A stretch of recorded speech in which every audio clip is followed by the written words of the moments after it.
Want to know the Narc Ninja secret communication self-defense skills to help you deal with manipulative, predatory, narcissistic people? Well, stick around because I've got some really good Narc Ninja tricks up my sleeve. The Narc Ninja, bringing you the tools and tactics to heal and deal with users and abusers. And now the Narc Ninja himself, Christopher Fairchild. Welcome to the Narc Ninja channel, to video 4 of this 10-part limited series called the Narc Ninja 101 Survival Guide. Today's video is all about powerful Narc Ninja responses and countermeasures to deal with those difficult, high conflict, toxic, and abusive people. But before we get started, I'm going to need to ask you to please subscribe, like, share with your Facebook friends, leave a comment, hit that bell, tell the world. One of the reasons I chose the moniker the Narc Ninja was because of some of the things I learned from working with abuse survivors for a little over 30 years and being an abuse survivor myself. And, you know, in my life, I have always felt pretty safe authentically just speaking my truth. But when I started to learn how to deal with the character disordered and toxic people in the world, I found out pretty quickly that I needed to learn when and with whom to share my truth, because not everybody can be trusted to care about or honor my true thoughts and feelings. And in fact, you know, some of those people out there, they're going to collect your authentic moments and use them against you later in one way or another. At first, it felt odd using communication countermeasures when I was faced with the baiter, hater, alligator people out there. But then I started to realize, you know what? None of this is really any different than all the self-defense training I've had, including professional assault response training from the FBI, except in this instance, it's not physical self-defense, it's communication self-defense. And that's when it started to remind me of actual ninjas starting in the 15th century in Japan. Ninjas were covert agents that employed tactics like espionage, disguises, psychological warfare, tactical countermeasures, which I think is us, and a plethora of carefully honed tools to survive and achieve their needed outcomes.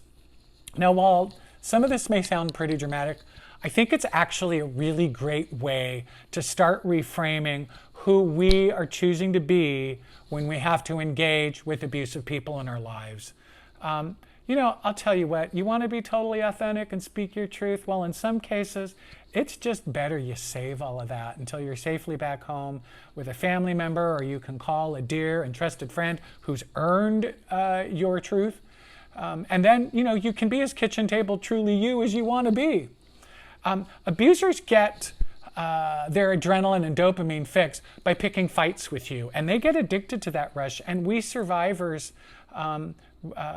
who've dealt with abuse before, we can get addicted to that fight, flight, freeze, or fawn hormonal roller coaster ride too. And if this even starts to sound like you, then I'm going to ask you to please pay special attention to the de-escalation techniques in this video and the one following this in this series. And please note, none of this applies in situations where you feel you may be in any physical risk. In those cases, you need to leave immediately and find safety. One term that I'm sure many of you are familiar with is gaslighting, and that's when the narc or the narcissist tries to just rewrite history and say that what just happened didn't happen, or that they never said what they actually said. And they ask that you not believe your lying eyes and your lying ears, acting as though reality is just sort of their plaything. And, you know, there's a lot going on from the gaslighter's side of things, and I'd like to break that down a little bit. For one, they are displaying their emotional immaturity. Think, who else in your life has had chocolate all over their face while telling you that they never put their hand in the cookie jar? Yeah, that's usually a toddler trying to avoid consequences for their lack of impulse control. Because baby wants what baby wants when baby wants it. Well, please take note, that is who you are dealing with in those cases. Another goal in the gaslighting dance is often to just simply pick a fight with you. Remember, narcissists those types, they bore very easily, and a good fight is so exciting for them. And they get, don't forget, a brain hormone drug fix like adrenaline and dopamine. And here's the clincher. The narcissist is always counting on you to have integrity. They are counting on you to have things like, facts and right and wrong matter to you. And in fact, they are going to for sure use your awesome value system against you as a way of hooking you into their high conflict web, because they know you're going to have a really hard time, unless you're a Narc Ninja and know better, to just leave their fictional and unfair version of history alone and not feel like you need to set the record straight. Lastly, their ultimate goal in gaslighting you is to own your sense of reality and also to basically get you to say uncle. So here's some Narc Ninja tactics to handle this the next time it happens to you. Now remember, being a Narc Ninja is an inside job, and the first rule of being a Narc Ninja is to not talk about being a Narc Ninja. Keep your truth to yourself, unless it's useful in some way. You can notice that you are, in fact, dealing with a full-grown emotional toddler, and you can even find that somewhat amusing in the moment. Just don't tell your face, okay? Remember, they're trying to get you upset. They want you to at least have a big response. And here's the thing, I don't want you to necessarily go full gray rock here, because having no response will for sure make them escalate, and you don't want that. You just want to be the calm, neutral adult in the room. And even if you do start to feel rattled, try to keep it to yourself. The gaslighting dance goes back and forth, and their goal obviously is to cause some sort of polarity. And one way to de-escalate is to not really give them anything to go on. The conversation usually goes something like this. The narc will say, the sky is green. And you might say, no, it isn't, it's blue. And the narc might say, well, there you go again. You always try to do this, and the sky is green. This is a great place for you to use a Narc Ninja tactic, such as responding with something like, well, sky looks blue to me, but we all have our own perspectives. The narc will usually try at least one more time here to plug you in. Maybe they'll even mock you in some way, or try another you always statement. This might be a great place to try and close with something like, you know what, look, I am really sorry you feel this way, and maybe you could give me some time to think about it from your perspective. Also, maybe try finding a way to change the subject. Compliments, by the way, always work great with narcissists. Or have some reason to leave right then that has absolutely nothing to do with them. Like, oh my God, you need to pick up your dry cleaning before they close. Now here's some takeaways from this little scenario. For one, it may feel unfair to you when you start some of this. And the reason is, it was sort of unfair. You may feel like you let yourself be dominated, and that's because, in a way, you sort of did. You also might feel like you were being phony, or you weren't, really being your authentic self. Well, who you were being was mindful and not escalating the exchange and protecting yourself from useless, unnecessary, and maybe even harmful conflict. And here's some payoffs for being so tactical. You didn't let them control how you felt or responded. You did not let them escalate you into a bickering match. You chose to respond instead of react. And you helped yourself stay calm. You kept your cool. You didn't get upset. If you lose your cool, it can take a full bus full of friends and a box of Chardonnay to get you back to yourself. But if you can just keep your cool, you are saving yourself from all that pain, from their abuse. And here's my favorite thing that happened. You showed them, you taught them that you're just no fun at all, even a bore, when it comes to playing their gaslighting toddler games. I believe the ultimate final gaslighting of all is that they were never who you thought they were. And you've been gaslit like crazy if you start feeling like most of us that you were a pretty good judge of character, to finally just second guessing your impressions of people. And with time and by using your mindful Narc Ninja tools, this will start to heal and renew itself, I promise. Another classic Narc Ninja move is something called D.A.R.V.O, D-A.R.V.O, which stands for Deny, Attack, and Reverse Victim Offender Roles. Pretty self-explanatory. Denying fault always comes first with the escalation dance. My ex-abuser once stepped on and broke my big toe. I not only heard but felt the crunch, and I screamed.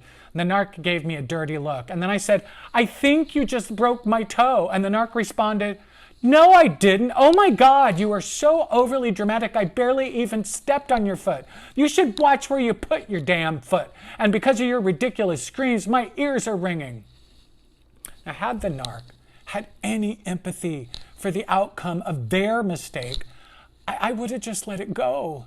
But because they didn't take responsibility, and they don't, for the messes they make or apologize, the debt is never discharged with any contrition or humanity. And this is one of those times that you as a Narc Ninja need to learn to just let it go and just let go of ever winning with them. Here are the first two steps in this D.A.R.V.O scenario. Deny and attack. The narc said, "No, I didn't," denying reality in real time. Awesome. Then they go on to attack, saying that I'm exaggerating. Then comes the next part, my favorite little trick they use in D.A.R.V.O, and that's switching out the offender and victim roles, usually with the grace of a master violinist playing a Stradivarius. And other examples, you're understandably upset with them because they totaled your car, or they cheated on you with your best friend, they stole your retirement and spent it all on jewelry behind your back, etc. And because you have the audacity to express your understandable outrage at their jaw-droppingly bad, destructive, and selfish behavior, they clutch their pearls like the first ingenue meeting the first summer storm. Now you're the bad guy, right? This is that reverse the victim and offender part. I mean, why are you being so mean? You're always so mean to me. I hate when you get like this. I didn't mean to ignore your sane and understandable boundary. It's just that it just happened, and now you are being so judgmental and so ridiculous. I don't even know what to say to you. Okay. So here comes my favorite deny and deflect you always hear. What is it you want me to say? Yikes. What is it we do want them to say? I think we wanted them to say, "I am so sorry I hurt you. I was being so selfish because I was being in my illness of NPD. I was out of line and so narcissistic." Okay, so just to be clear, y'all know that ain't never gonna happen, right? Giving up on winning with a narcissist is the #1 biggest Narc Ninja move of them all. And like I like to say, don't bother arguing with a narcissist. You're not the jackass whisperer. In the D.A.R.V.O scene, you can probably already see how to start to use some of the de-escalation techniques. And I'll bet you can also see all of my rookie mistakes in that scene, how I was allowing myself to fight for what was clearly fair and right, how upset that part made me. And sure, you know what? I'll tell you, my big toe hurt like hell. In fact, it was actually their heartless response and refusal to try and act like they cared that upset me so much. But that was then, before I learned all the things I know now. Now, I would have already given up on them ever having any empathy or acting like a caring, responsible adult who cleans up their own messes.